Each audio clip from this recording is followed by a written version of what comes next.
else did Ranger Aaron maybe talk to you guys about? Talked about the ears. We talked about the ear on slip from Africans riding. And what year was that? Who can remember? 1600? Yes. No, 1860. 1619. There we go. Good job. All right, well, we're going to talk a little bit about things that happened before 1619 here today. All right, so my name is Chelsea, and I'm the collection specialist here at the museum. So that means that I take care of all of the artifacts that are here, both on exhibit and items that we have in storage. So we're going to talk a little bit about some of the artifacts that we have today. But first, we're going to do a little bit of background. So we're going to talk about the Virginia Indians. So who can tell me a little bit about the Virginia Indians? What do you guys already remember from your classes? Yes. There's a girl named Pocahontas. That's an actual real Disney princess somehow. Okay. What else? Indians are all over Virginia, like Appalachians. Absolutely. So they were found all over the United States and all over Virginia. Who can tell me the particular group of Native Americans or the Virginia Indians that were found in this area? Yes. The Powhatan, absolutely. So we're going to talk a little bit about that today, and we're going to talk about the Virginia Indians through archaeology. So how many of you can tell me what an archaeologist is or what they can do? Yes. They study artifacts from the past. Okay, absolutely. Anybody else have anything to add to that? Yes, go ahead. They also find artifacts that are in the ground from Indians on their go. Right, so that's absolutely what we're going to take a look at today. We're going to take a look at some artifacts left behind by the Virginia Indians, and we're going to analyze them and combine that with the research that you've learned in your classrooms, and we're going to try to paint a better picture about what life was like for those people, all right? Question? Is that a bullet going in a tank? We're talking about the Virginia Indians here right now. All right, so the first thing that we're going to do is we're going to take a look at this picture right here. Who can tell me what this is? Yes, go ahead. It's like the head of the arrow. Okay, so it's an arrowhead, absolutely. That king wore it for a day, but he wore it for, I think it was copper. Everybody wanted it. It was like expensive. I forgot what it was. Okay, but this isn't copper, is it? Stone. What do we think? This is stone, right? All right, so we know that it's an arrowhead, and we know that it's made out of stone. For feet. Sorry? I don't know. So if we know that it's made out of stone, have you ever seen a stone that looks like this? Right, Yes. just go out on the ground and pick one up. Have you ever seen one that looks like this? I have. Have you ever seen one that's quite as sharp as an arrowhead? Just a naturally occurring stone? No. Probably not. Yeah, I did. Maybe similar in shape, but probably not quite as sharp. So how do we think the Virginia Indians made this stone into this shape? Yes. Like hammering it and stuff. Okay. Hammering it with what though? Sorry. Any other suggestions? Probably another rock. Another rock, absolutely. So what the Virginia Indians would have done is they would have taken a stone that they wanted to turn into an arrowhead, and they would have picked up another stone that's about the same size, and they would have hit them together along the edges of that stone. And when they did that, pieces would start to chip and break off. And they would keep striking that rock until pieces chipped off to make this particular shape, all right?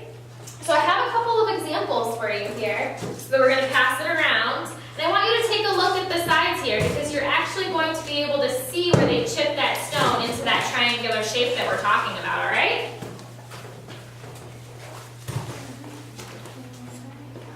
So while you're looking at that, I want you to think about why did the Virginia Indians need to make these arrowheads?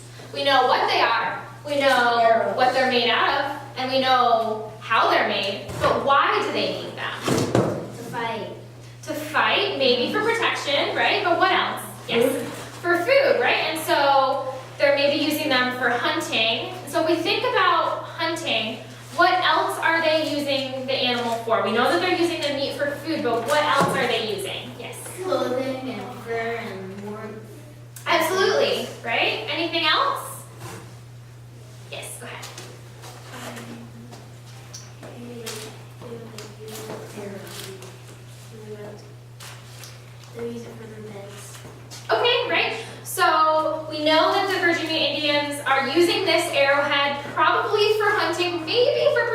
but mostly for hunting, right? And we know that they are not wasting any natural resources, so they're going to try to use as much of the animal as they possibly can for a variety of different purposes. For food, for shelter, for warmth, for tools, things like that. So now we're really seeing an example of the Virginia Indians are manipulating items found in their natural environment, like this stone, to make tools that make survival a little bit easier, right? Mm-hmm. All right, so where's the second arrowhead? So, what is touching you? Relax. That's probably an accident. Okay. There we go. So we're going to move on and we're going to talk about a second artifact here. So who can tell me what this is? Yes. It's a basket. And now what do we think that this basket is made out of? Yes. Me? Yeah. Like wood and stuff. Okay. Can we be a little bit more specific? Maybe like bamboo. What is that's I don't know. Okay, I can come back to you. Yes. Bark probably from trees. So it's not bark, but it is a plant material. Any other? It's not a twig. Leather? Yes. It's straw. It's not straw, but it is a plant that feels a little bit like straw. So you guys are on the right track. So I'm going to give you a hint. It's the Egypt thing? It's not. That's papyrus. And the Virginia Indians probably aren't going to be able to get papyrus from Egypt all the way over here just yet. It's not wheat. But I'm going to give you guys a little bit of a hint. Have you guys been to Jamestown yet? Yes. You would have seen this plant when you were growing at Jamestown. Is that what it's called? It's not bamboo. It looks like it, absolutely. And then you show us. Sugar cane? It's not sugarcane. It's a plant called a reed. Rebus? Oh, Do you guys remember seeing that at Jamestown? Yes. Yes? All right. So I have an example of some dried reeds here.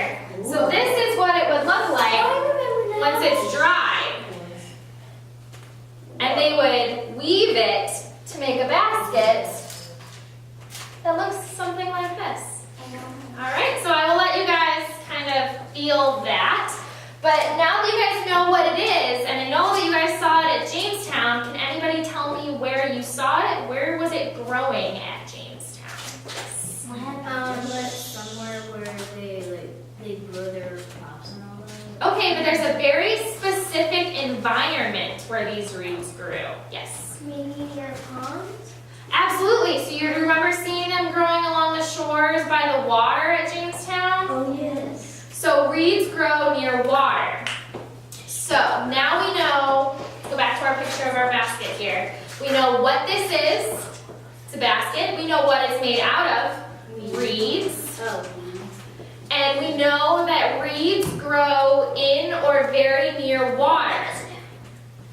So we know what this is. We know what it's made out of. We know where that material comes from in the natural world. So what does that tell us about where the Virginia Indians had to live? Yes. Near the water. They had to live near the water, right? Because they're not going to go really far away to get those reeds and then bring them back, are they? They're going to use materials that are found close to where they live. So let's put all of that together. We know that they're making baskets out of materials called reeds, and those reeds grew near water. So we know that the Virginia Indians had to live near water. So now you're telling me a lot of information about the Virginia Indians, right? Simply by looking at this one artifact, okay? So we're going to do it with one more artifact. We have this, which you have told us is a pot. What do we think this pot is made out of? Pottery. It's pottery, but what is the pottery made out of? Rocks. Go ahead. Clay. It's made out of clay, right? All right, so we know that it's made out of clay, which is a natural substance. Where is clay found? In the desert. What? Can you speak up? Clay is In the water. It's made from sand. Is it made from sand? Kind of. Where do we find clay, though? We mine it In the dirt. Well, if you dig some. Water. Clay is found near areas where there's water. Thank you very much. So you can find clay in the dirt, but that's typically, you're going to find it in areas where there's water. So you may have to dig down a little bit to find it, but it's going to grow near an area that's saturated with water. So we already know from looking at the baskets that the Virginia Indians have to live near water, right? So this is another material that they are using that's found in their natural environment, okay? So I have my clay from the water, and I've formed it into this pot kind of shape. So now I have a mushy pot, and that's not really good for anything, is it? So how do I make it hard? How do I take this pot and make it hard? Yes, go ahead. You like use this type of tooling and you like roll it and spin it. So that's how modern pottery is made. It's called a wheel. But that requires electricity. Did the Virginia Indians have electricity? No, like they use without. So we shaped it already. They made it in hand. So we've shaped it when the clay is wet, but to make sure it stays like this and so that I can put stuff in it, it needs to dry. And so how am I going to make this clay hard and how do I dry it? Yes? You put it over the fire. Absolutely. We put it over a fire, or if it's a really sunny day, we might put it outside and just let the sun do its job, but that's going to take much longer. So the quickest way to do it is absolutely we're going to put it into a fire. So now we have this fire pot and we have this basket here. What are we going to put in these things? Yes? In the basket, you will put you dip that basket in the water and try to scoop up all the clay. Okay, so maybe fish. What else can I put in this basket? Yes. Maybe the African American Indian woman picked berries and put them in the basket. Okay, so maybe we're storing food in this basket. So what are we storing in this particular pot that we cannot store in this basket? Yes. Water. Yeah, because the holes in it. So it's hard. Right, so I can't put water in here, it's just going to seep right through. But once I have this pot, once I put it in the fire and it's nice and hard, I can store water or soup or any kind of liquid in here, right? Because it's not going to fall out of the bottom. So chances are we're probably putting some liquid in here, and maybe we're storing food or something in this one, right? All right, so let's put everything together. You've looked at the arrowheads, you've looked at the basket, and you've looked at this pot today. And think about everything that you told me. You've answered some really important questions, like what are these materials that made this item? How did they get into that particular shape? And what was their function? What did they use those items for? Right? So you've answered those three very important questions from looking at these artifacts, right? So what can you tell me about the Virginia Indians right now based on that? Yes. They were very resourceful people, and they used as much as they can. Right, so they're finding things that are found in their natural environment, things like reeds and clay and stone, and they are adapting them to create tools that make survival a little bit easier, right? So we know that the Virginia Indians must be very connected to their natural world because they're trying not to be wasteful, but they're also trying to make survival a little bit easier for themselves, right? And you guys have told me so much about the Virginia Indians. You told me a little bit about where they lived, a little bit about how they got food, what they ate, what kind of tools they were using. All of those questions and everything that you told me is exactly what an archaeologist would do. They would be taking and analyzing artifacts left behind by those Virginia Indians and trying to make conclusions about how the Virginia Indians used them to paint a better picture about how they lived their life. So exactly what you have done here today with me is some archaeology. So give yourselves a little bit of a pat on the back. You guys have done some really, really great work today. So if you guys want to stand up and follow me, we're going to move on to the next station.